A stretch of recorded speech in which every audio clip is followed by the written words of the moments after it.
que diga qué suerte tengo de haber pagado unos impuestos, de haber peleado, porque llevo mi vida a mi manera y porque aunque madrugue y aunque pelee y aunque sufra, por las tardes compro donde quiero, consumo donde me dé la gana. ¿Qué libertad es esa que es la libertad que desconsidera a los demás? ¿Qué libertad es esa que es una libertad que ignora que hay otros que te necesitan? ¿Qué libertad es esa que es la libertad de unos pocos? Empatía, esa herramienta imprescindible para presentarte a la política. Porque nuestra suerte es la suerte de los barrios, los municipios del sur, porque nuestros miedos son los miedos de los más vulnerables y porque nuestros anhelos son los anhelos de los más jóvenes. Es indecente que haya gente en el gobierno que trate de aprovechar una pandemia para hacer caer a sus rivales políticos en lugar de arrimar el hombro. Y eso es la derecha y la ultraderecha. Nos ha costado mucho construirla para que ahora vengan otros a arrebatarla y a destrozarla. No lo vamos a permitir, pero para esto hay que ser valientes, hay que mirar a los ojos a los enemigos de España y decirles lárgate, lárgate porque no los queremos aquí. ¿Por qué no lo dicen? Si es muy fácil. Sería simplemente una manifestación de la concordia, de la paz, de la convivencia. Es muy fácil decirlo y es triste que otras personas no lo digan.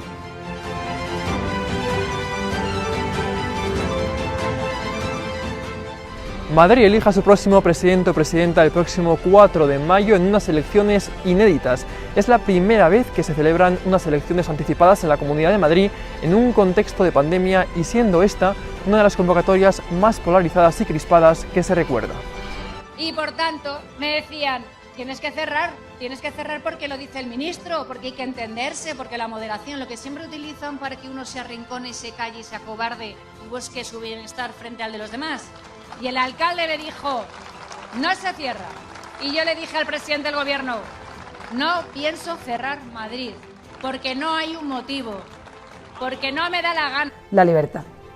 De community manager de un perro a presidenta de la Comunidad de Madrid.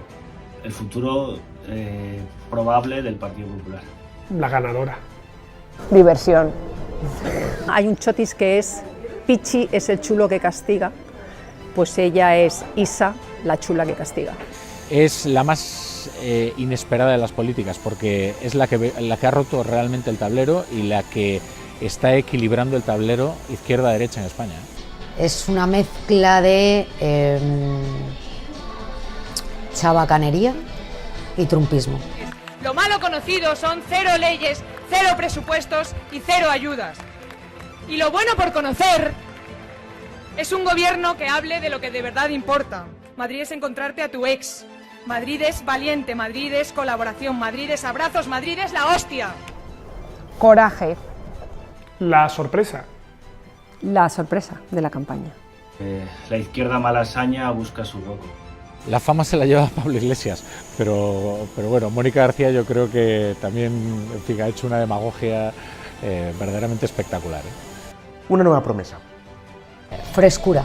Tacita a tacita se puede hacer una gran cafetera.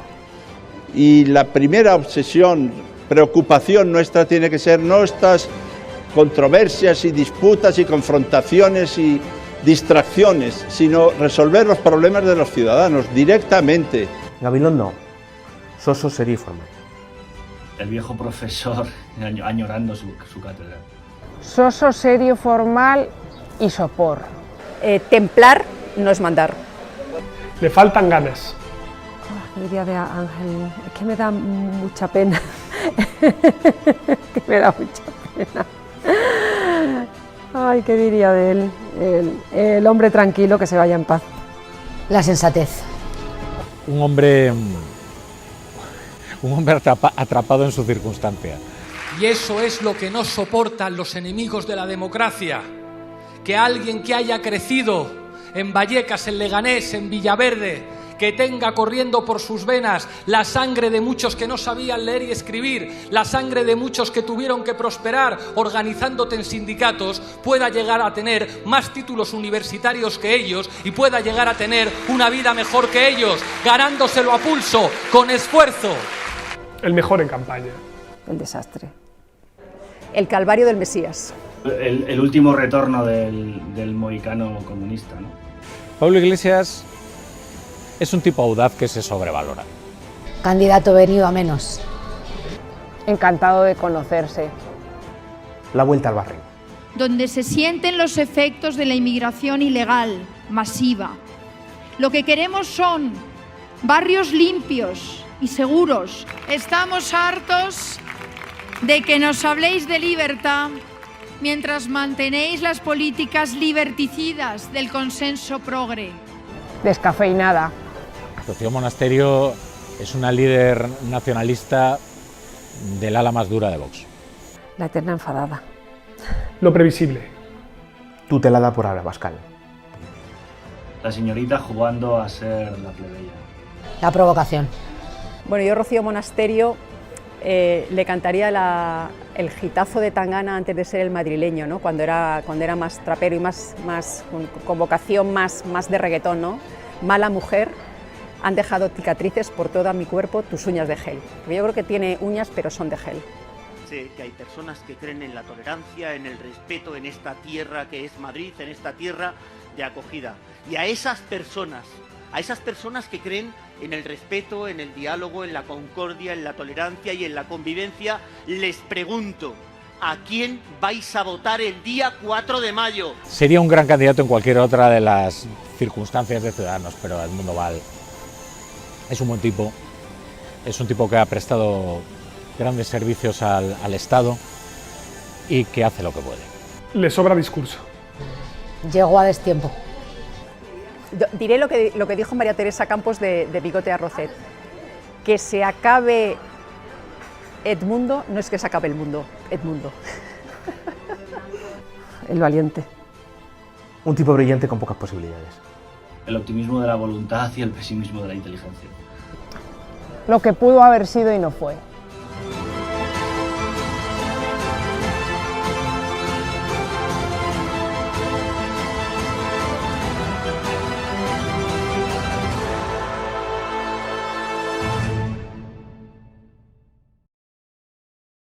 Libertad, trabajo estable, felicidad. Que se hagan políticas sociales, que te la sanidad, que te la enseñanza. Tiene una política social que se amolda a toda la comunidad de Madrid, no solo a los ricos. Pablo es nuestra punta de lanza, pero quien realmente Podemos somos los que estamos empujando y luchando. Podemos es el pueblo, que no se confundan. A esos que hablan de Podemos, que si tal, cuando insultan a Podemos nos insultan a todos.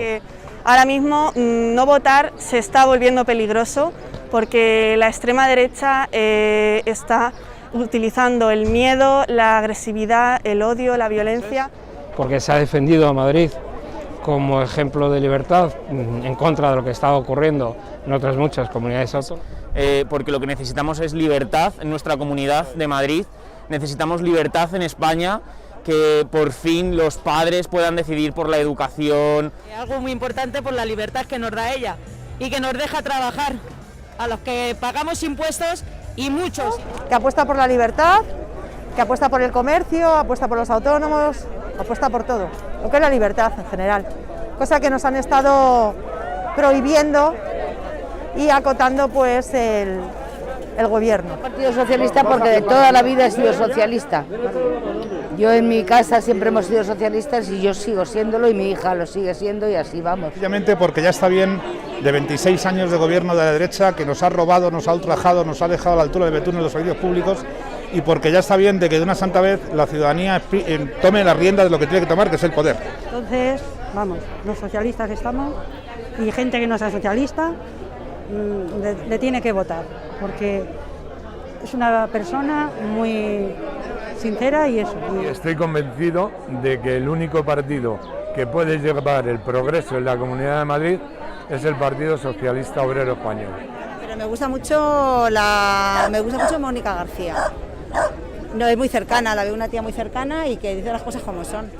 Ya está. El planeta, la energía verde y sobre todo pues ha hablado del tema de sanidad pública, todo lo público, vamos, es lo que más Porque yo creo que es nuestro derecho y no nos lo van a quitar. No nos podemos permitir pagarnos una privada. Ella hace una campaña de corazón, creo que es una mujer que tiene las cosas muy claras. La cercanía, la transparencia con la que nos habla a todos, que es realmente una persona como tú y como yo, normal. su sinceridad, su integridad. ¿Vale? Hay que luchar por España, porque para eso estamos en España, si no me largo. Y nunca dice mentiras, es un tío con dos narices, lo que se necesita tener en España ahora. Entonces por eso voy a votar a Vox. Es un tío como Dios manda. Y la Monasterio ni te cuento tampoco. Alternativa a todo lo que hay actualmente, tanto de la izquierda como de la supuesta derecha. Entonces lo que hay que hacer es cambiarlo.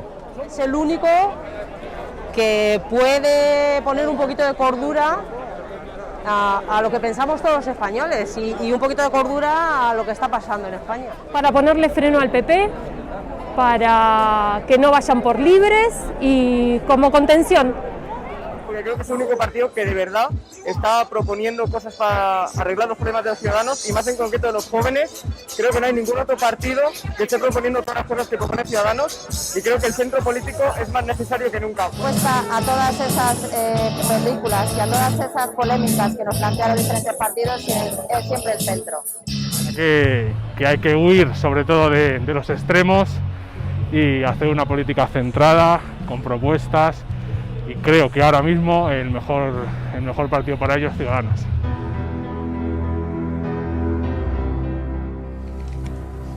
Buenas tardes a todos. Este miércoles 10 de marzo he decidido disolver la Asamblea de Madrid y convocar elecciones anticipadas. Me he visto obligada a tomar esta decisión por el bien de Madrid y de España y contra mi voluntad repetida de agotar la legislatura. El pasado 10 de marzo, la presidenta de la Comunidad de Madrid, Isabel Díaz Ayuso, anunciaba la convocatoria de unas elecciones anticipadas en Madrid que se celebrarían el próximo 4 de mayo. Es verdad que debido a las constantes divisiones en el seno del gobierno de Díaz Ayuso con sus socios de Ciudadanos, ya había rumores sobre la posibilidad de un adelanto electoral o una moción de censura. Sin embargo, tras el revuelo político en Murcia, después de que allí Ciudadanos y el Partido Socialista de Murcia presentaran una moción de censura para acabar con el gobierno de Murcia, presidido por el Partido Popular, Isabel Díaz Ayuso convocó elecciones aquí en Madrid, según ella, por miedo a que en Madrid pasara lo mismo que pasó en Murcia. Lo cierto es que a Isabel Díaz Ayuso las encuestas no le iban nada mal y también hay quien ha visto esta convocatoria electoral como una irresponsabilidad. Díaz Ayuso es verdad que tiene mucha rapidez. Cuando ve lo que pasa en Murcia y ve lo que está pasando en Castilla y León, dice, bueno, pues yo vienen a por mí, voy a convocar, y entonces cuando ella disuelve y ella convoca. Ayuso ha perdido la confianza en Ciudadanos, considera de hecho que ellos pueden hacerle en cualquier momento una moción de censura, sea esto cierto o no. Tenía una malísima relación ya desde prácticamente que se formó el gobierno y yo creo que el hecho de que ni siquiera consiguieran aprobar presupuestos o los desencuentros evidentes que tienen durante la gestión de la pandemia apunta en esa dirección. Era una ocasión perfecta y dio un golpe de mando. Y creo que fue una de las demostraciones que tuvo Isabel Díaz Ayuso de que muy poco inteligentes seríamos si la consideráramos un mero personaje o un mero meme o alguien de quien mofarse. Creo que a ella le gusta mucho ser ese personaje y es una persona mucho más inteligente de lo que pudiera parecer a algunas personas. Visto con distancia fue una jugada maestra. Fue una jugada maestra porque, bueno, puso patas arriba al tablero y está a las puertas de probablemente doblar sus escaños, con lo cual, visto con distancia, hay que decir que fue una jugada maestra. Macarra, pero maestra. Bueno, yo creo que ella tenía demasiada incertidumbre acerca de cuál sería el papel que jugaría el grupo parlamentario de Ciudadanos. Y digo el grupo parlamentario de Ciudadanos porque, teniendo en cuenta que Ciudadanos ya no era capaz de dominar a sus diputados en Murcia, ¿qué le garantizaba a Isabel Díaz Ayuso que 3 diputados de Ciudadanos rompieran la disciplina de voto y se unieran una moción de censura contra ella, ¿no? A mediodía en Madrid había 2 mociones de censura planteadas. Las relaciones entre Ignacio Aguado e Isabel Díaz Ayuso no eran las mejores. Díaz Ayuso se ve fuerte en los sondeos. Es verdad que ella comienza a crecer prácticamente desde que terminan las elecciones de mayo del año 2019. El Partido Popular poco a poco recupera terreno contra Ciudadanos y por lo tanto Díaz Ayuso lo que quiere es una excusa para poder convocar la moción de censura de la región de Murcia, se la da y lo hace.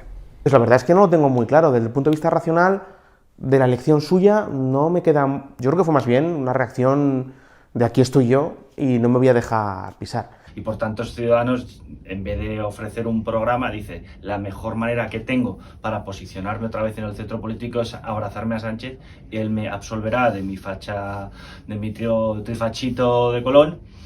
Y entonces pues ejecutan una operación garrafal con una moción de censura que se les vuelve en contra. Encima que sale mal, le das a Ayuso la oportunidad perfecta para desembarazarse de Aguado, que había sido más que un socio, un competidor por el mismo espacio electoral en Madrid. La izquierda, junto con Ciudadanos, le da una excusa para convocarlas, pero es verdad que Ayuso tenía en el cajón de la mesa de despacho de la Puerta del Sol el decreto de disolución prácticamente desde comienzo de la legislatura, ¿no? Yo creo que encuentra la excusa perfecta para convocar elecciones porque tiene encuestas que le sitúan en una posición muy ventajosa respecto al resto de formaciones políticas. Yo no me puedo creer que se sea tan torpe.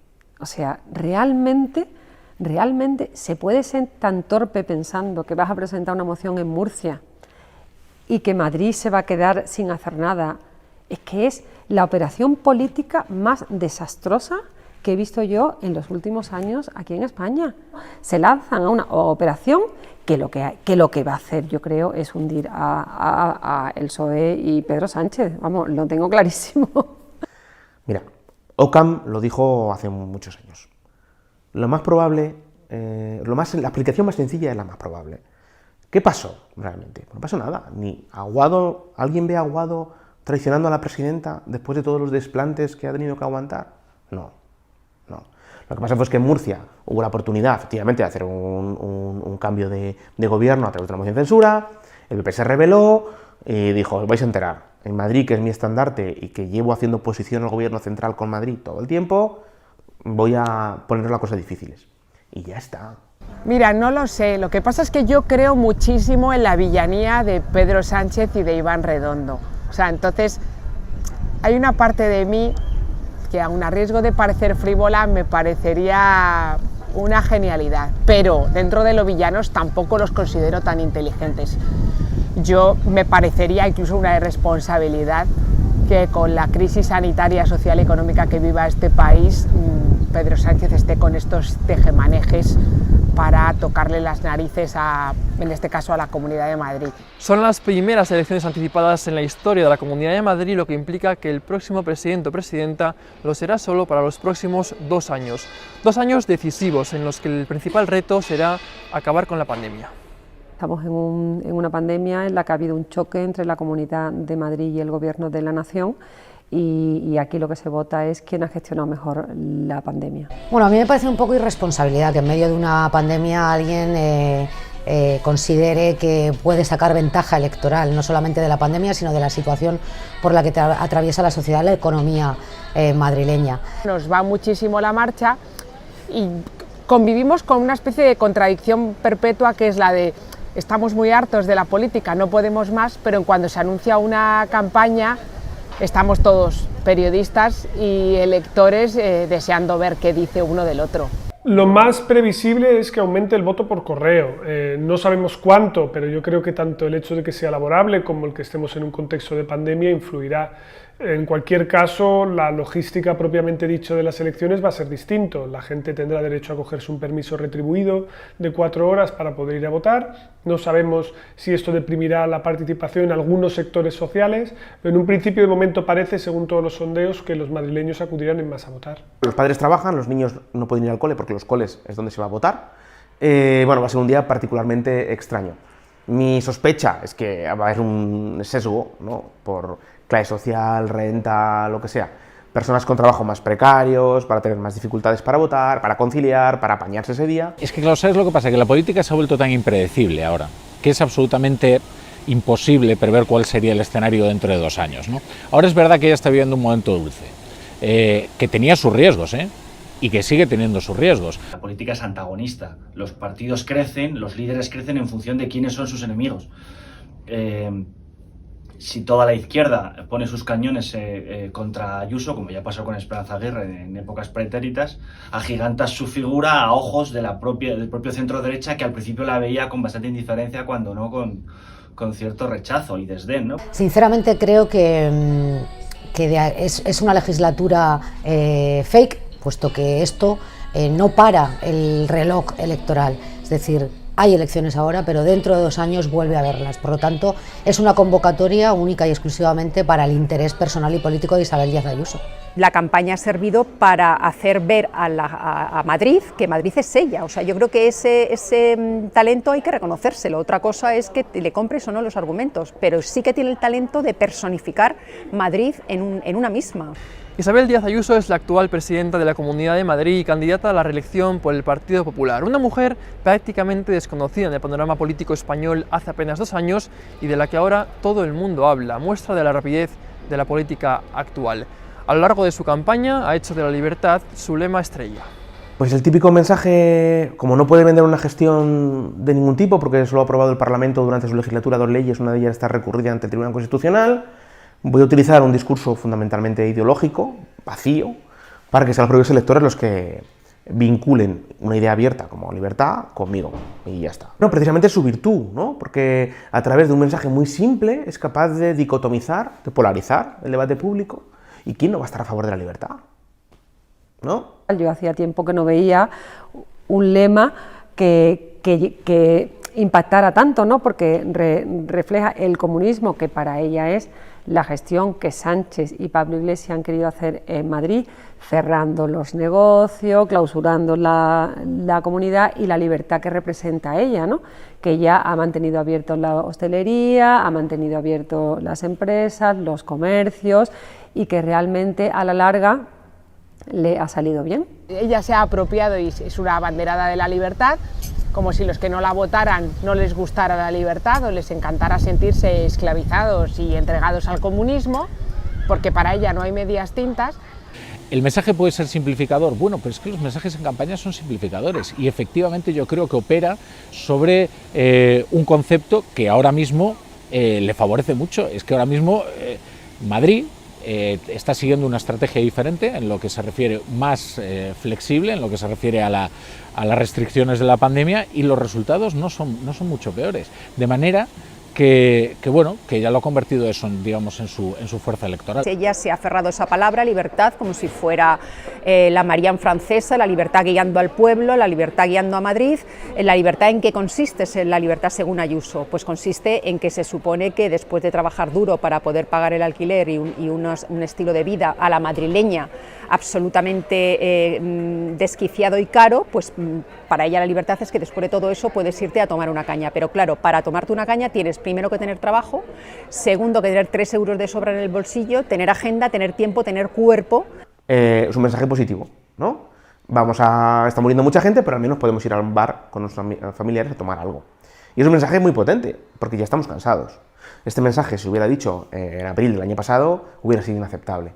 Pero ahora funciona muy bien porque hay fatiga pandémica y claro, llega Ayuso con un mensaje optimista y los demás quedan como el pitufo gruñón que les está diciendo, no, porque no se puede salir. Es decir, sabemos que es un juego de eslóganes, como lo hay en todos lados, como cuando Zapatero decía o derecha o derechos, ya la gente no se acuerda de esto, pero los eslóganes políticos son siempre reduccionistas, ¿no?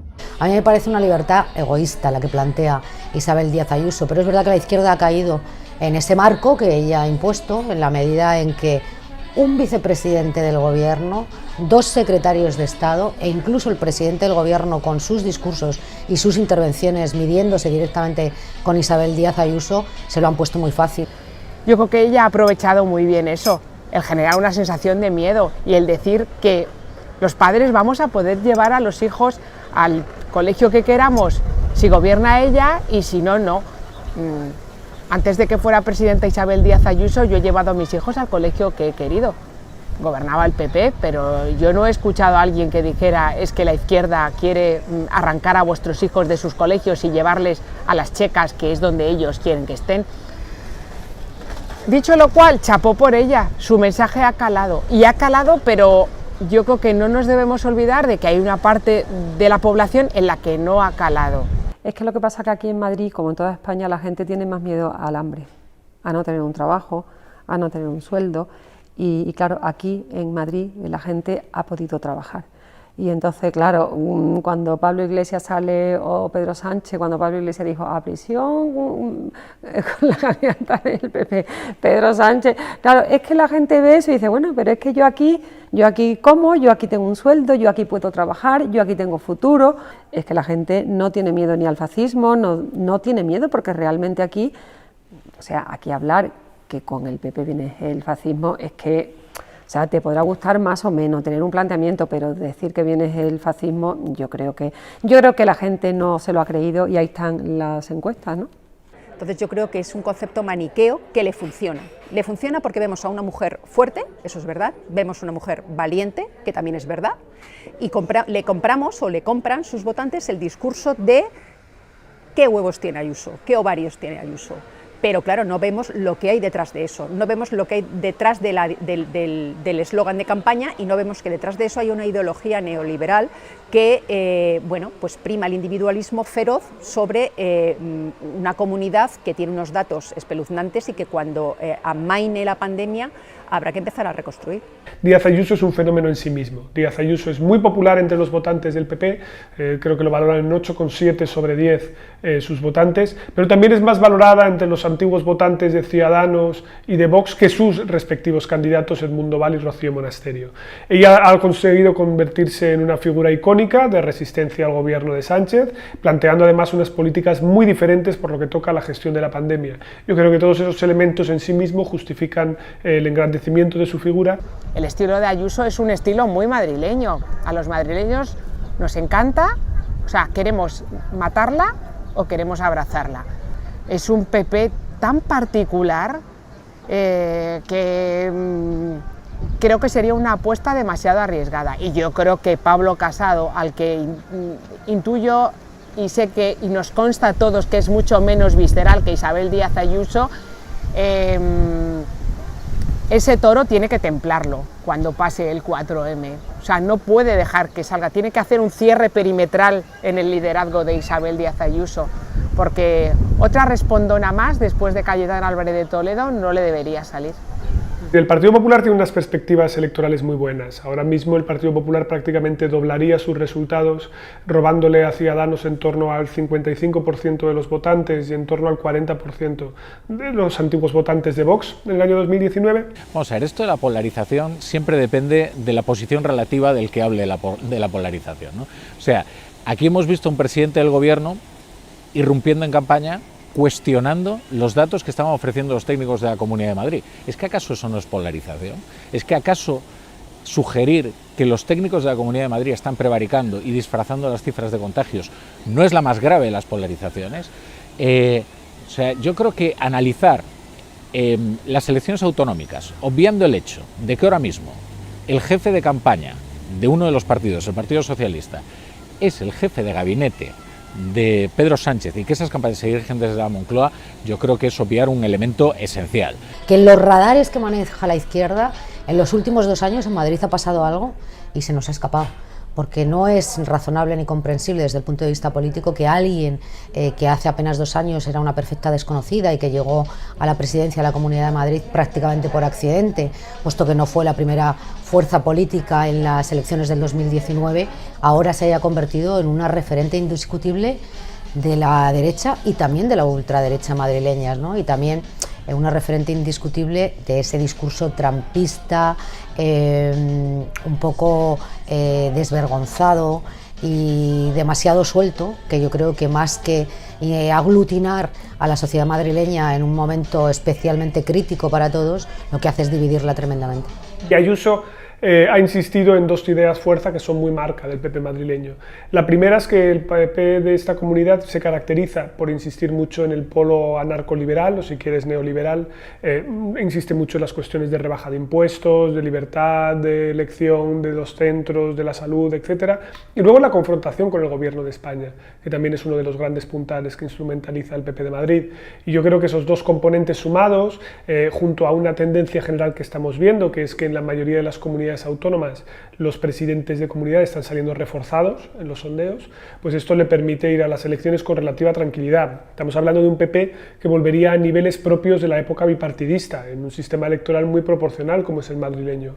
Por lo tanto, es un resultado muy meritorio. Toda batalla política más o menos está planteada en términos maniqueos, está más que nunca, pero no solo por el marco narrativo que quiere imponer Ayuso, sino porque se lo ha validado la oposición. Y sobre todo se ve cierta sinergia en la campaña de los tres candidatos de la izquierda, ¿no? De repente han decidido que entre bomberos no se pisan la manguera y que es mucho mejor anteponer los intereses comunes de la izquierda y fijarse en el candidato que hay enfrente y no en los que tienen al lado, ¿no? Yo creo que esto les va a servir para arañar posiciones en el tablero electoral. Lo que está por ver es si ese avance va a ser suficiente para desbancar a Isabel Díaz Ayuso de la Puerta del Sol, que está complicado, porque el éxito de Ayuso es indiscutible. Aunque no lograra gobernar, Isabel Díaz Ayuso ya, las encuestas hoy le dan el doble de representación de la que tenía hace 2 años, o sea, por encima del 40% de los votos, por lo tanto es un éxito indiscutible. Y si Ayuso consigue reforzar su posición, eliminando a Ciudadanos como competidor, frenando, incluso quitando voto a Vox, estará poniendo los cimientos de la gran operación que tiene pendiente el centro-derecha, todo lo que está un centímetro a la derecha del PSOE, que es la reunificación. Tan pronto como Isabel Díaz Ayuso convocó elecciones, Unidas Podemos presentó a Pablo Iglesias, entonces vicepresidente segundo del gobierno, como candidato para las elecciones madrileñas, una decisión que beneficia electoralmente sin duda a la formación morada, ya que los sondeos decían que Podemos no lograría entrar en la Asamblea de Madrid, algo que no parece que vaya a ocurrir desde que Pablo Iglesias se puso al frente de la candidatura. Yo no sé si ponen a Pablo Iglesias, yo creo que Pablo Iglesias se pone a sí mismo. Permíteme. Cuando Pablo Iglesias decide dar el salto a la arena madrileña, Unidas Podemos estaba en una situación crítica en los sondeos. Prácticamente no le daban representación en la Asamblea de Madrid, puesto que no cruzaba el umbral del 5% necesario. Yo creo que eso ha cambiado, es verdad que ha supuesto un revulsivo su presencia en la campaña. Y que Iglesias esté ahora mismo compitiendo en las elecciones de la Comunidad de Madrid y ella ha renunciado a la vicepresidencia, se debe únicamente a que él sabía que la coalición estaba muy deteriorada, a que existía un enorme peligro de unas elecciones adelantadas en noviembre, unas elecciones generales, y de que Podemos ya es un partido en descomposición, prácticamente sin implantación territorial. Él lo que está salvando son los últimos restos de Podemos. Por si acaso tiene que enfrentarse próximamente a unas elecciones, que todavía sigue existiendo ese partido. Claro, Pablo Iglesias se da cuenta que si desaparece allí donde fue fundado, que es en Madrid, su carrera política toca su fin. Y tiene que pagar una hipoteca, entre otras cosas, y tiene que seguir repartiendo poder, y tiene que seguir repartiendo nóminas públicas y tal. Pues al final la política se reduce a algo tan prosaico como tener a tu gente contenta y empleada, porque si no desapareces. Él vendió su entrada en la política madrileña como voy a salvar a Madrid del fascismo, entonces también es muy personalista. Aquí realmente las grandes personalidades de esta campaña son Ayuso e Iglesias. Él está incómodo en el gobierno y bueno, él ha pensado que aquí en Madrid podría hacer algo más de lo que yo creo que está haciendo. Realmente yo creo que Pablo Iglesias ha salido porque se encontraba incómodo y ha buscado como una salida para salir de un gobierno en el que no está bien. La gestión no está cómodo, ¿no? Pablo Iglesias es un activista, un buen activista, es decir, es un tipo que fuera de las instituciones lo hace muy bien. Entrando Pablo Iglesias, de repente en las encuestas subió 3 puntos. Hay gente que ha dicho, bueno, esto no es un efecto Illa, porque 3 puntos, bueno, 3 puntos más teniendo 5, es un porcentaje de aumento de voto muy importante, ¿no? Entiendo que la salida de Pablo Iglesias del gobierno tiene una triple función. La primera y evidente es alejar a su partido del umbral del 5%, en el cual peligraba por caer si no hubiese lanzado algún tipo de candidato potente, unas circunstancias en las que además sabe que su principal rival en esas elecciones era Más Madrid. Al principio, y ya nos acordamos de esto, él planteaba la posibilidad de ir en una candidatura conjunta precisamente para hacerles el abrazo del oso. Finalmente no ha sido el caso. Hay una segunda derivada que es ir asegurando progresivamente la transición dentro de su partido, en vez de hacerlo de una manera progresiva previa a la convocatoria de unas generales, ha optado directamente por una salida de estas características, nombrando in pectore a la ministra de Trabajo, Yolanda Díaz, como su potencial sucesora. Pero yo creo que también hay una tercera clave, que es en términos de organización interna. Yo creo que la salida de Pablo Iglesias, más allá del papel que pueda tener en el propio gobierno, obedece también a un proceso, entiendo yo, de fusión fría de Izquierda Unida con Podemos a nivel de estructuras, el cual yo entiendo que garantizará desde fuera, porque Pablo Pablo Iglesias sigue siendo el secretario general de Podemos, no creo que deje de serlo, y Yolanda Díaz no tiene carné de militante. Por lo tanto, es posible que vayamos a un periodo de bicefalia dentro de la organización. Iglesias se considera el depósito intelectual del progresismo de izquierda pura y dura y representante de la gente y del pueblo, ¿no? Y que sus medidas, probadas en muchos lugares y equivocadas, son las que necesita España para salir o para conjurar el desviacionismo de la socialdemocracia hacia el neoliberalismo, que es siempre el leitmotiv de la izquierda auténtica, entre comillas, ¿no? Estos social traidores al final se hacen de derecha, ¿no? Ahora el PSOE siempre se hace de derecha. Ya estoy yo de freno para garantizar las esencias de la lucha del proletariado. Bueno, este es el esquema mental de Pablo Iglesias y no se ha resignado a embaulárselo. Ese es el problema. Sánchez pensaba que Iglesias iba a contentar con el coche oficial y tal, y la moqueta, y resulta que Iglesias, como buen doctrinario, no ha querido ir languideciendo y ir siendo absorbido por el PSOE. Iglesias se daba cuenta que iba a perder las batallas o que como máximo iba a conseguir bloquear la legislatura, la agenda legislativa del gobierno, pero poco más, y dice, pues salto de aquí, que además me hacen trabajar. Iglesias no es un hombre trabajador, no hace falta que, él mismo ha dicho que trabajar es de cretinos. Es decir, y bueno, pues claro, de verdad es más fácil ver series y dar doctrina. Entonces pues se baja a Madrid a intentar salvar el partido a lo que le gusta, que es la campaña, que es el combate, que es ponerse el jersey de obrero y el megáfono y atizar la guerra civil y la lucha de barrios ricos contra pobres, todos estos maniqueísmos infantiles que en una parte del electorado funcionaron durante años. Yo no sé si ahora su figura tiene el crédito de antaño, pero bueno, algunas encuestas por lo menos sí que dan que ha conseguido que Podemos no desaparezca. Eso ya sería un éxito, aunque se quede con 7 escaños, pero bueno. Y yo creo que Pablo Iglesias, al que yo no veo como presidente de la Comunidad de Madrid después del 4 de mayo, se siente mucho mejor como oposición que como gobierno, porque como oposición criticar es muy fácil, pero asumir tus propios errores y tus propias incoherencias, para un tipo como Pablo Iglesias, con el ego de Pablo Iglesias, yo no me cambio por él. Y esta última parte de la campaña en la que se han barrado con las amenazas y con las cartas con balas y con las navajas, creo que, bueno, más allá de deplorar evidentemente este tipo de acciones y condenarlas en todos los casos, creo que no le está sirviendo a Iglesias para levantar cabeza personalmente. Otra cosa es que haya podido ayudar a formar un bloque de izquierdas más empastado y más coherente, pero yo creo que personalmente Iglesias de esta jugada va a salir muy tocado y probablemente hundido. Pablo Iglesias genera cierto rechazo en una parte de la sociedad española, lo mismo que despierta entusiasmo, despierta rechazo a partes iguales. Y es verdad que en los últimos momentos Unidas Podemos no había sabido aprovechar su presencia dentro del Gobierno de Coalición de España para sacar interés electoral de ello. Más bien estaba disminuyendo, se estaba quedando pequeñito dentro de ese gobierno. Al anunciar Pablo Iglesias que sería cabeza de lista de Unidas Podemos para las elecciones del 4 de mayo, este ofreció a Más Madrid y a su candidata Mónica García la posibilidad de acudir a las urnas en una candidatura conjunta. Sin embargo, la líder de Más Madrid no quiso aceptar la propuesta, explicando que las mujeres estaban cansadas de hacer el trabajo sucio para que después viniera un hombre a quitarles el puesto. Me sentí muy identificada con ese vídeo. O sea, sentí que Mónica estaba hablando por ella misma y también por otras muchas personas, hombres y mujeres segundones, a los que tiene que venir un señor a decir, ya vengo yo a salvar Madrid. Es una primera reacción que entiendo perfectamente, y ese vídeo me pareció una lección magistral de comunicación política. Yo creo que fue una respuesta con la que muchas mujeres se sintieron identificadas, y una parte de la izquierda que, como te digo, también siente cierto rechazo a cómo ha gestionado Pablo Iglesias el hilo político en estos últimos meses, pues creo que se sintieron muy satisfechos de ello. Pues hablando de apropiaciones, que vuelva un señor a pisarnos lo fregado duele mucho. ¿Por qué ir juntos?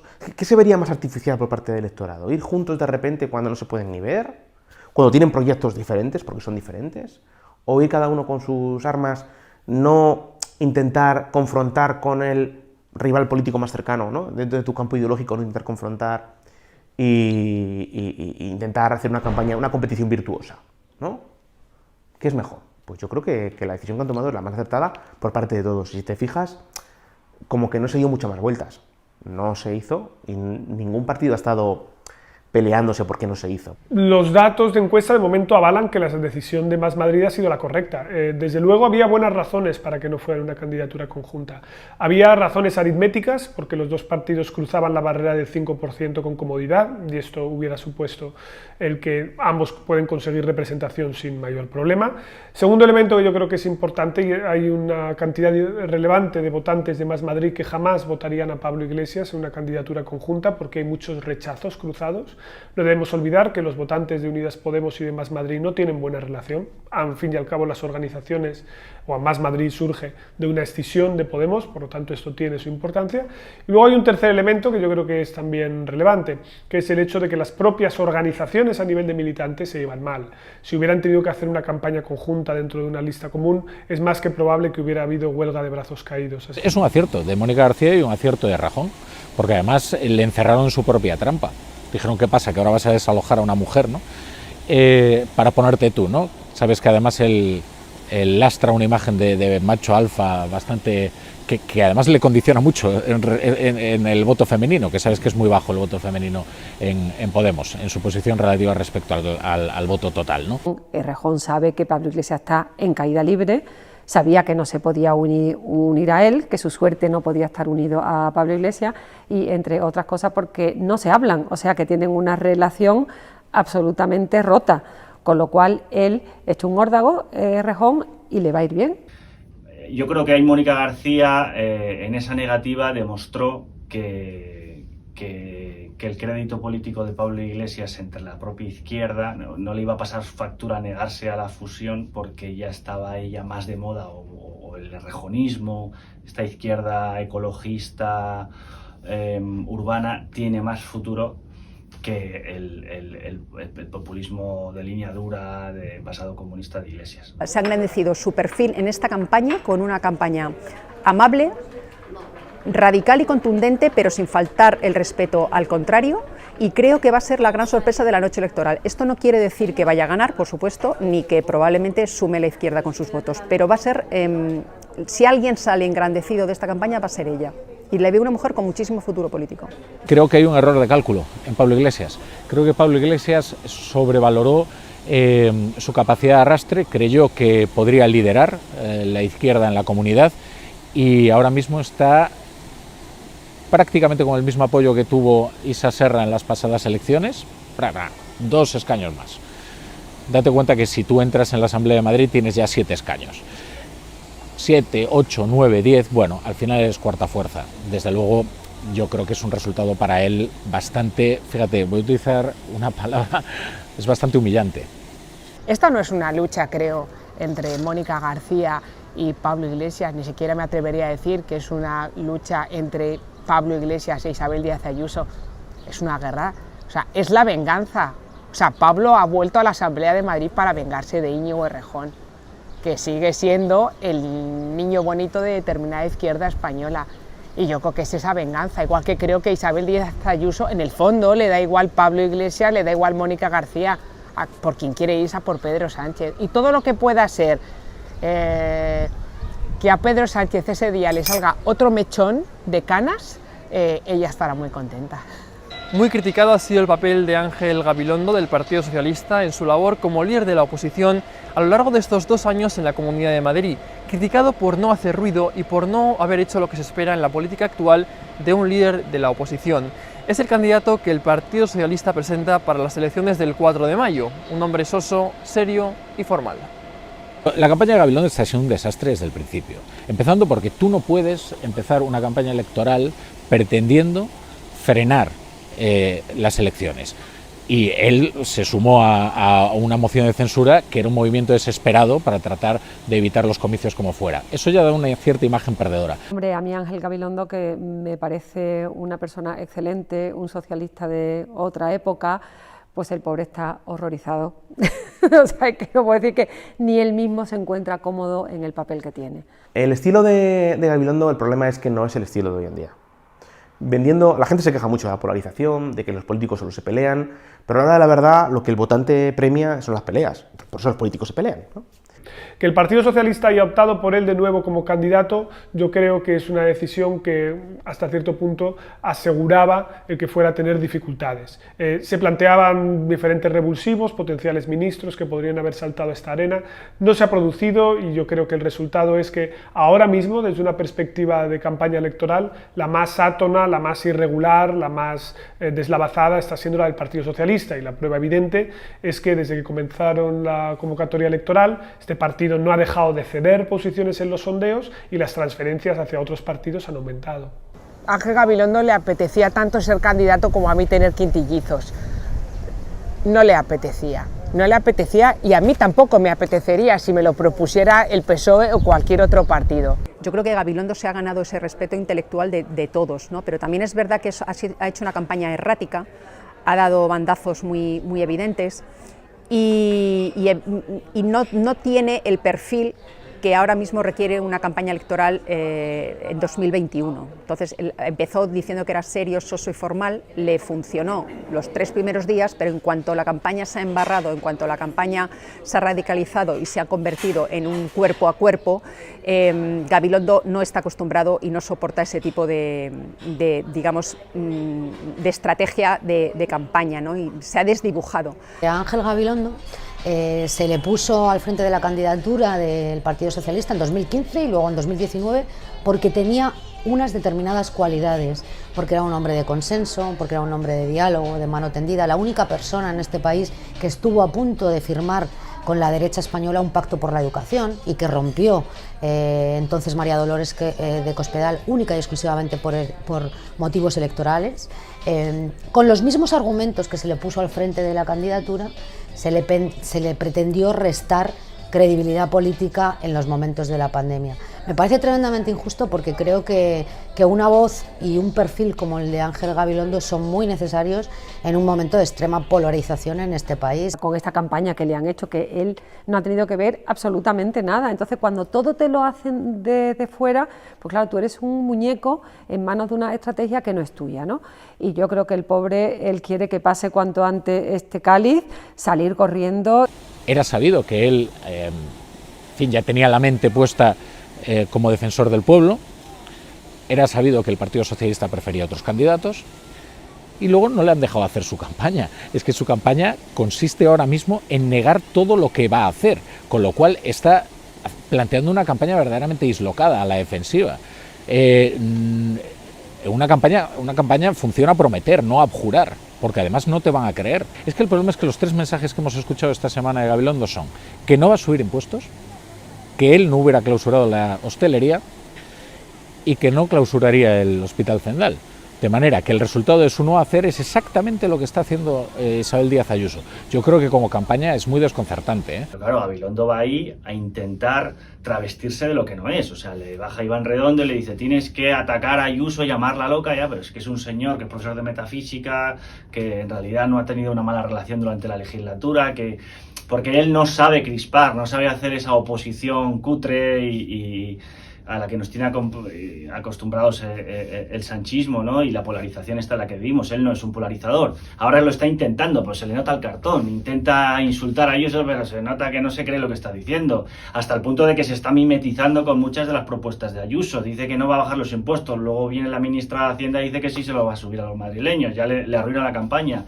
Luego Sánchez entra en la batalla de los muertos y de los contagiados, acusando a Ayuso de falsear las cifras, cuando el propio Gabilondo no cree que Madrid esté falseando las cifras. Entonces, y luego dice que él tampoco hubiera cerrado la hostelería. O sea, ya solo le falta decir a Gabilondo ya solo le falta decir: por favor, perdonadme que yo soy liberal. O sea, si siempre se sintió una especie de marciano en este clima extremadamente polarizado, en los últimos meses mucho más, ¿no? Que la política se ha encargado de generar una atmósfera profundamente irrespirable, no solamente para los perfiles como los de Ángel Gabilondo, sino también para la sociedad madrileña, que se pregunta un día tras otro: ¿y de lo mío qué? Y de la sanidad, y de la educación, y de los ERTES, y de las bolsas de desempleo. De esto casi no se habla, ¿no? Simplemente se dedican a tirarse los trastos a la cabeza y a negar el reconocimiento del adversario, que esto es muy grave en democracia, ¿no? Pero es verdad que ha tenido una posición muy débil. Pero insisto, débil porque nos hemos acostumbrado a un tono de oposición, sobre todo a nivel nacional, realmente crispado, ¿no? Es un tono poco constructivo, muy destructivo, con la hipérbole continua, con insultos, y Gabilondo pues nunca le vamos a ver ahí.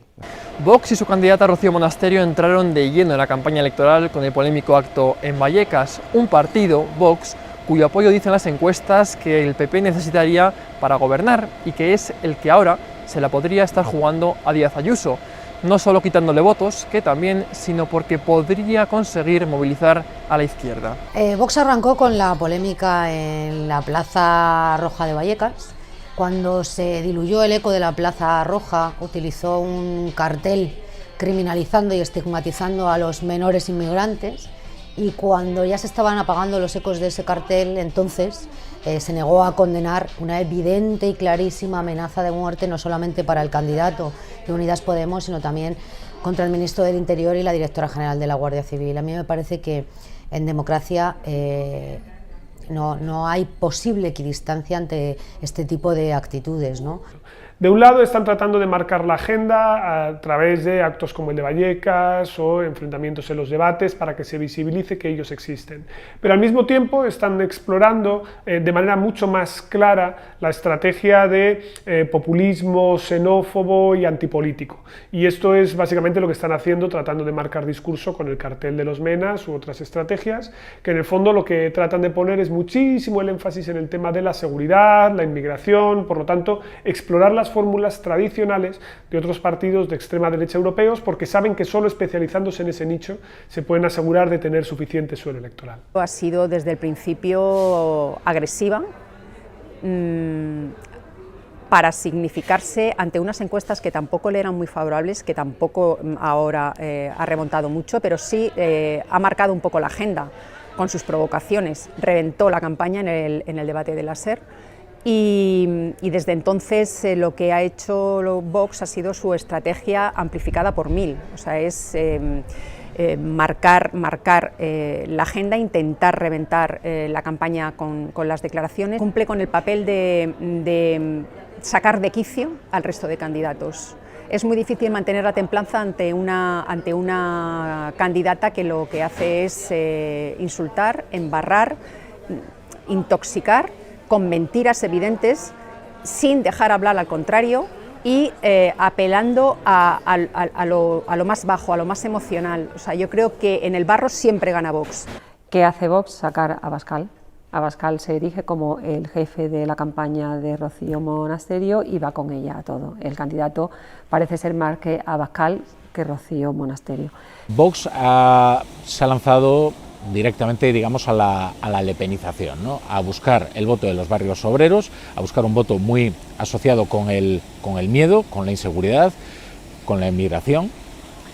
Ha presentado un cartel que es absolutamente deleznable, en el que mezcla determinados conceptos, además con la más sucia demagogia y además con unos datos verdaderos. Bueno, esta doctrina del miedo, ¿no? Del pavor en los barrios. El cartel que han puesto en la Puerta del Sol criminalizando a los Menas, atizando la xenofobia y tal, son formas de bracear desesperadamente para suplicar atención pública e intentar a ver si los más radicales entre los radicales por lo menos retenemos ese voto y no nos lo quita todo Isabel Díaz Ayuso. Esa es la estrategia, una estrategia que no sirve para gobernar, que no tiene nada de programa, no tiene nada de gestión y no tiene nada de verdad, pero bueno, como la política sabemos que es el reinado de las emociones y no de la inteligencia, pues entre gente que vote con las vísceras le puede ayudar a movilizar y a no perder tanto, ¿no? Ayer veía en Twitter una comparación entre un cartel de propaganda nazi sobre los judíos y el cartel de los Menas de ayer, muy parecido.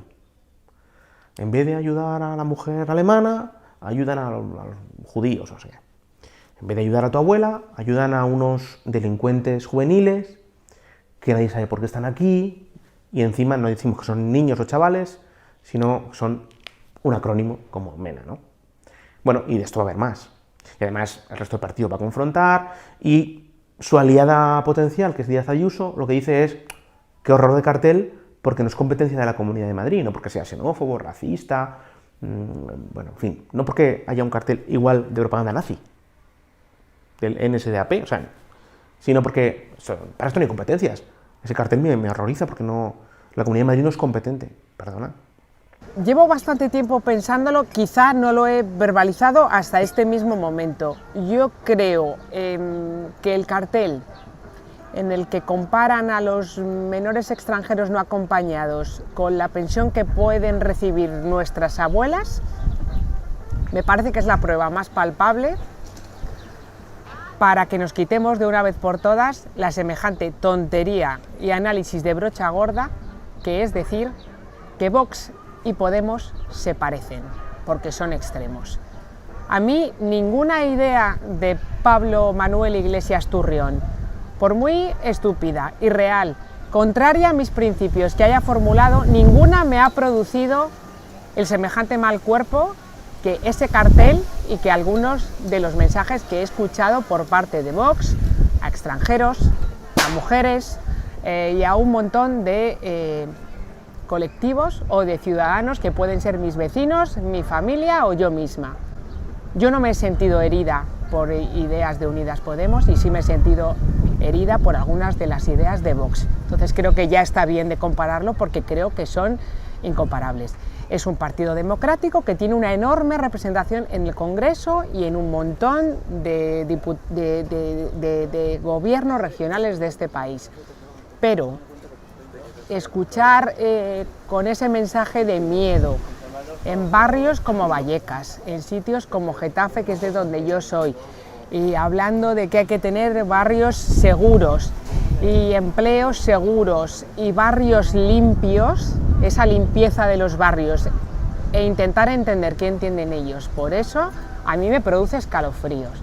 Dicho lo cual, por supuesto, respeto, tengo amigos que votan a Vox, tengo gente que trabaja dentro de Vox a la que tengo enorme aprecio, pero yo no lo puedo comparar. O sea, me niego a compararlo porque me siento agredida muchas veces por algunas cosas de las que dicen y algunos de los colegas periodistas que defienden a ultranza a partidos como Vox. Dicho lo cual, que se presenten, que tengan mucha suerte y que nadie les agreda y que nadie les saque un soplete, porque ellos son gasolina que busca fuego. Y entonces, pues hay que escucharles, hay que entrevistarles, hay que ponerles contra las cuerdas y hay que tener espíritu crítico con ellos, pero no podemos permitir determinadas cosas. Entonces, Vox, ¿cómo intenta sacar la cabeza contra una candidata que le hace muchísimo daño? De hecho, es la mitad de los electores de Vox anuncian en las encuestas que van a votar a Ayuso. Pues buscando la bronca, buscando el trazo grueso, intentando ir a la escandalera, a escandalizar a los medios y que los medios de comunicación escandalicen a las audiencias y que intentar hacer ruido, ¿no? La especialidad de Vox es el ruido y por eso, pues efectivamente fue a Vallecas, lo que no justifica la violencia de la extrema izquierda, porque que no puede soportar que alguien vaya, como si fuera los barrios, el barrio Vallecas fuera suyo, que alguien vaya a hacer campaña a donde le da la gana. Es decir, ahí esa polarización evidentemente solo beneficia a Podemos y a Vox, pero Vox es la víctima y hay que decirlo, es decir, es la víctima de esa infame tarde vallecana de violencia. A mí siempre me gusta darle la vuelta a la tortilla. Me gustaría saber qué habría pasado si Pablo Iglesias Turrión, e incluso la propia Mónica García, hubieran hecho su acto inicial de campaña, pues no sé, en La Moraleja, en una plaza de La Moraleja, o en el barrio del Viso, o en la plaza de Chamberí, o en la plaza de Colón, antes que hablábamos de apropiación de sitios. Si se hubiera hecho ahí, probablemente los mismos que estaban llamando fascistas, comunistas, piojosos y escoria a los que fueron a protestar por la presencia de Vox, estarían diciendo que qué narices hace un comunista y un macho alfa, como les gusta llamar, como Pablo Iglesias, que hace provocando en un barrio de familias de bien. El fenómeno Vox en estas elecciones hay que verlo el día 4, porque yo no sé si hay un voto de Vox que va a volver al PP al último instante por miedo a Pablo Iglesias. Es que Ayuso es la bandera de la libertad y es el PP más a la derecha del PP, ¿no? Es un PP. ¿Por qué no crece Vox en la Comunidad de Madrid? ¿no? Crece en todos los sitios, crece en Cataluña, en el País Vasco, ¿no? Y en Madrid no. Pues, hombre, habrá que preguntarse por qué. Si Isabel Díaz Ayuso tiene más de 60 diputados, y yo creo que los va a obtener, y si Vox entra en la Asamblea de Madrid, que yo creo que va a entrar, casi seguro, prácticamente seguro va a entrar, creo que además Vox favorecería una investidura sin necesidad de entrar en el gobierno, porque tampoco le conviene demasiado entrar en el gobierno de Madrid con la perspectiva política de inestabilidad que hay ahora mismo en el gobierno de la nación. En sexto lugar nos queda Ciudadanos, un partido que prácticamente todas las encuestas coinciden en que no lograría representación en la Asamblea de la Comunidad de Madrid. Un partido que, a pesar de situarse ahora en un centro político moderado, capaz de llegar a acuerdos con distintas formaciones políticas, sus vaivenes constantes parece que fueron matándolo poco a poco. Y es que en un contexto tan polarizado como en el que nos encontramos, parece que no hay espacio para las medias tintas. Ciudadanos tiene una tesitura muy difícil, porque si de verdad no logra superar la barrera del 5%, esto puede generar que toda su organización a nivel estatal se termine descomponiendo. La gente piensa, no, primero son las políticas, el programa. No hay programa si no hay organización política detrás. Y si hay un partido que te está intentando eliminar, tienes que proteger a tu organización para poder ejecutar tu programa, ¿no? Y esto es lo que, a mi juicio, Ciudadanos no está haciendo. Entonces, ¿para qué vas a votar a Ciudadanos? ¿Cuál es el hecho diferencial que va a permitir que Ciudadanos, ninguno? ¿Va a ser el socio menor de una triple coalición o de un PP en solitario gobernando con Ciudadanos y con Vox? ¿Cuál va a ser el papel de Ciudadanos? Si en el fondo va a estar más de acuerdo con la izquierda que con la derecha, porque la derecha a la que va la Comunidad de Madrid es muy a la derecha. Muchos de los votantes de Ciudadanos probablemente vayan a hacer voto estratégico o voto útil, yéndose mayoritariamente, como ya hacen, a votar al Partido Popular.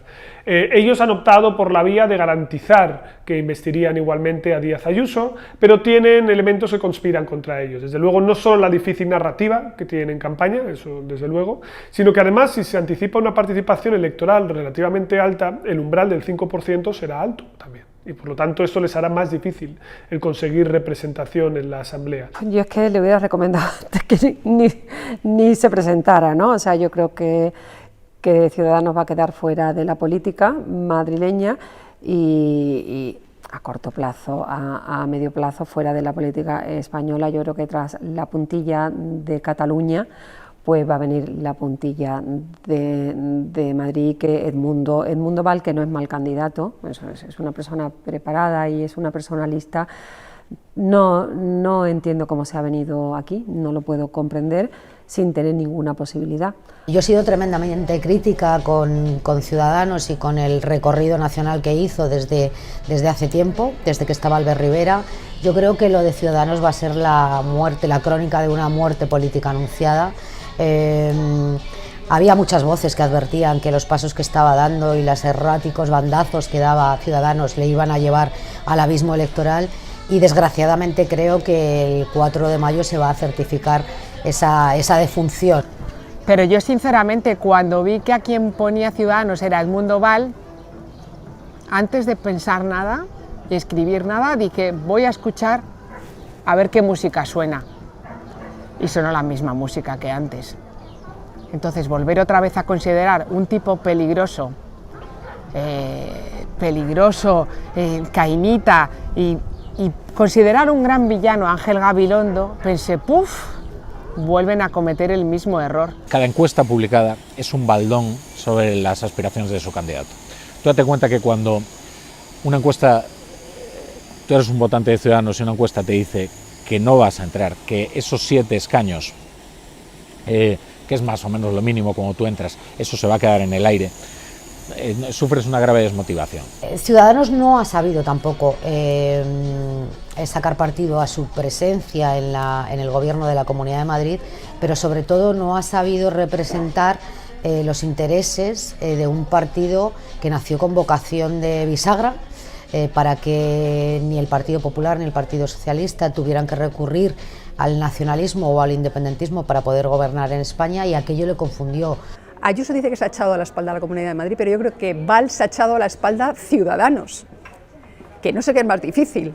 O sea, Ciudadanos, la sede está en la calle Alcalá, casi por frente de la Plaza de Toros de las Ventas, y yo veo a Val como un maletilla que sale al ruedo a jugarse la alternativa a todo o nada. O sea, lo que pasa es que, claro, viene el toro de las urnas y probablemente se lo lleve por delante, pero quedará para la historia como el hombre que se ha jugado el pellejo literalmente en esta campaña por unas siglas que están en caída libre y que, bueno, las encuestas ahora mismo no le dan ni siquiera presencia parlamentaria. La marca Ciudadanos está tan dañada para el electorado madrileño que me parece muy difícil que consigan la hazaña de superar el 5%. Y esto pues lo que va a provocar en el partido, si no la desaparición, es a lo mejor un cambio de liderazgo o a lo mejor se enquista, se bunkeriza arrimadas con sus 4 fieles y va muriendo lentamente hasta las generales, pero me parece que no hay más salida, ya que han rechazado la integración en el PP para hacer una especie de España suma, pues no tiene más salida que una lenta agonía, por desgracia, para la idea del centro liberal español.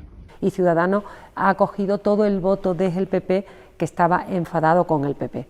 El PP ha pagado con lo mayor que se puede pagar en política, que es que te echen del gobierno, y lo ha pagado muy duramente.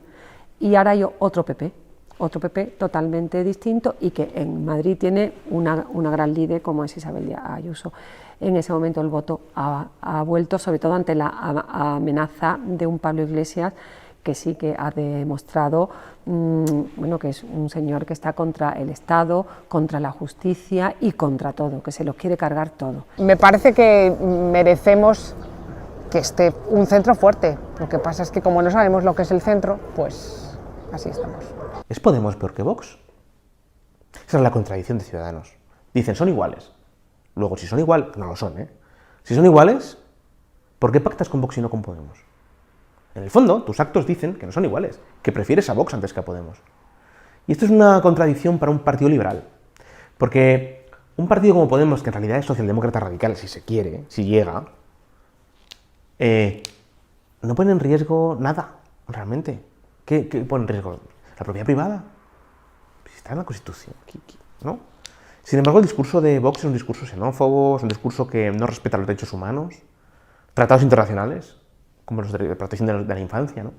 En definitiva, la contradicción de Ciudadanos fundamentalmente entra con Vox y lo que sus actos dicen es que prefieren a Vox antes que a Podemos y esto es lo complicado. Ha sido el entusiasta, ¿vale? El entusiasta, ¿no? Y además desde su primera aparición, ¿no? Madrileños por Edmundo, luego Yes We Val, o sea, yo creo que hay que reconocerle el punto honor, el entusiasmo. Es que da igual el candidato que hubieran presentado, es que estas elecciones eran absolutamente envenenadas para Ciudadanos, también lo saben, ¿eh? Y desde el principio, bueno, pues ellos han tratado de hacer lo que puedan. Fíjate que Edmundo Val mantiene el escaño en el Congreso de los Diputados a pesar de estar, digamos, corriendo la carrera electoral, ¿no? Las encuestas apuntan a Isabel Díaz Ayuso como clara ganadora de las elecciones, pero la incertidumbre es grande debido a que en un sistema parlamentario las elecciones no las gana quien no tiene más votos, sino el que es capaz de crear una mayoría parlamentaria que le permita gobernar. La clave estará en saber si la campaña que ha hecho la izquierda es capaz de movilizar a su electorado o si por el contrario el PP, con el apoyo de Vox o quizás sin que este apoyo sea necesario, mantiene su mayoría. Y es que en estas elecciones hay mucho en juego. Lo que sabemos empíricamente es lo siguiente. En Madrid hay una abstención diferencial. Esto significa que las zonas ricas de Madrid, tanto dentro de la ciudad como los municipios más poblados, votan mucho más, del orden de 10, 15 puntos más, que los distritos y municipios del sur de clase trabajadora, si se quiere, ¿no? Mayoritariamente de clase trabajadora, que votan, pues eso, 10, 15 puntos menos. En los del norte la derecha arrasa, en los del sur la izquierda arrasa. ¿Cuál es el problema? Que, claro, si 15 puntos no van a votar, la derecha va sumando ventaja. Además de esta ventaja, otra característica es que los municipios y barrios del sur tienen mucha más población que los distritos y barrios del norte. Con lo cual, si hubiera una participación igual, podrían cambiar las cosas. ¿Qué no sabemos? No sabemos cómo es el votante abstencionista. Esto es lo que no sabemos. En función de cómo caractericemos al votante abstencionista, podemos estar más seguros de que una participación parecida se daría la vuelta a la tortilla o no. Mi hipótesis fundamental es que sí, que los abstencionistas deberían ser parecidos a sus vecinos que votan. ¿Por qué? Porque los determinantes individuales del voto deberían ser similares, desde el punto de vista estructural, clase social, edad, nivel de estudios, como desde el punto de vista de sus redes de movilización y demás. Si asumimos esto, es verdad que podría haber partido. Un cambio en la participación diferencial en el sur cambiaría las cosas. En Pozuelo se votó el 73% más o menos en las elecciones anteriores y en Parla el 55%. Pero es que en Parla hay mucha más gente que en Pozuelo. No son unas elecciones en Madrid, esto es unas elecciones nacionales que se dirimen en Madrid, pero está en juego el choque entre la supervivencia o la consolidación del sanchismo y sus aliados, o bien la construcción de la alternativa liberal. En estas elecciones se juega mucho. Lo primero, la Comunidad de Madrid, que no es poco, ¿eh? La Comunidad de Madrid es un centro de poder indudable.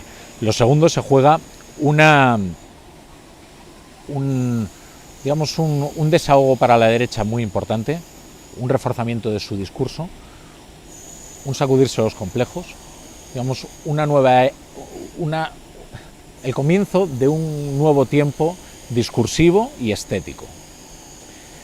Y la izquierda se juega mucho. Sánchez se juega mucho porque ahora mismo se perciben algunos problemas demoscópicos para Sánchez.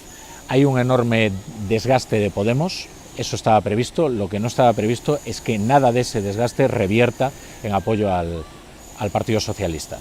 Y estoy convencido de que eso está preocupando mucho ahora mismo en la Moncloa.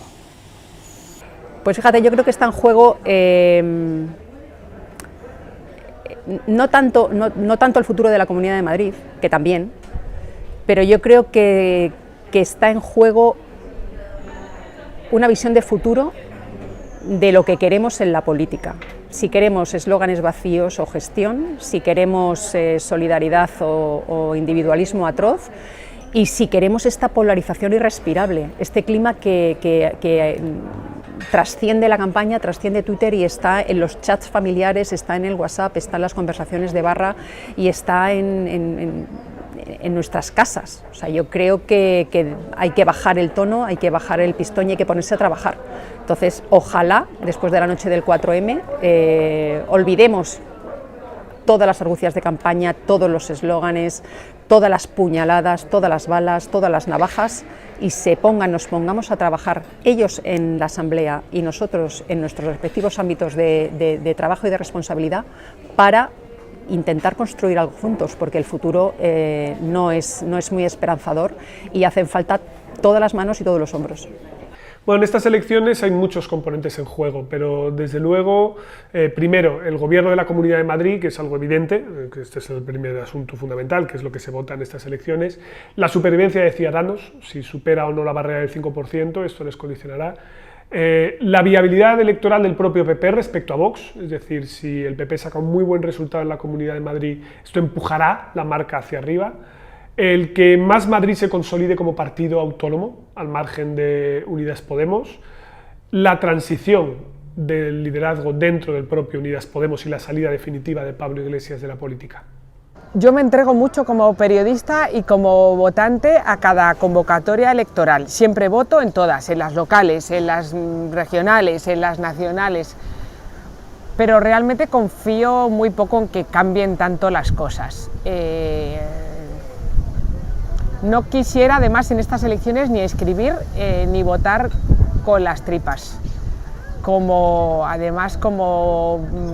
persona que ha perdido a su madre en la primera ola de la pandemia en una residencia de ancianos por coronavirus, tengo el paquete completo. Quedarse huérfana mientras estás encerrado en casa es una enorme putada.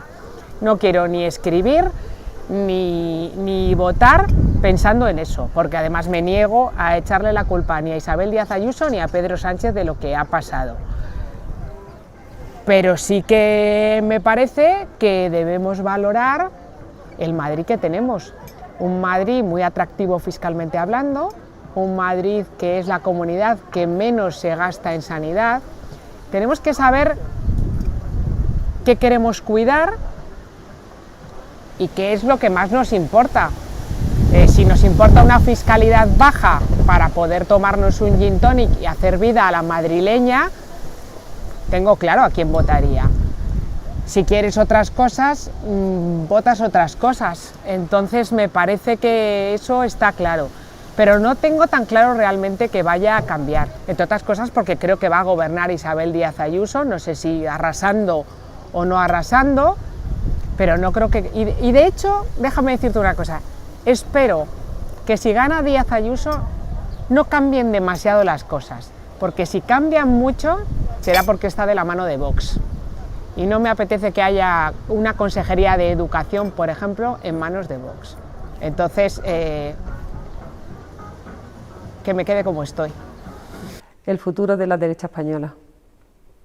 Yo creo que el futuro de la derecha española se juega aquí en Madrid, se juega totalmente. El futuro de la derecha y puede ser el principio del fin de Pedro Sánchez, ¿no? Yo creo que si la derecha saca un resultado bueno aquí en Madrid, se pueden adelantar otros comicios como el andaluz, e incluso si Pedro Sánchez tiene una derrota histórica aquí, podría adelantar también las elecciones generales, porque a lo mejor a medida que pasa el tiempo va perdiendo más votos y más apoyo. Yo creo que son muy importantes, yo creo que son unas elecciones que trascienden la comunidad autónoma totalmente. Aquí no se vota en un ámbito regional, sino que se vota en una dimensión más en toda España, ¿no? Yo creo que está en juego la convivencia.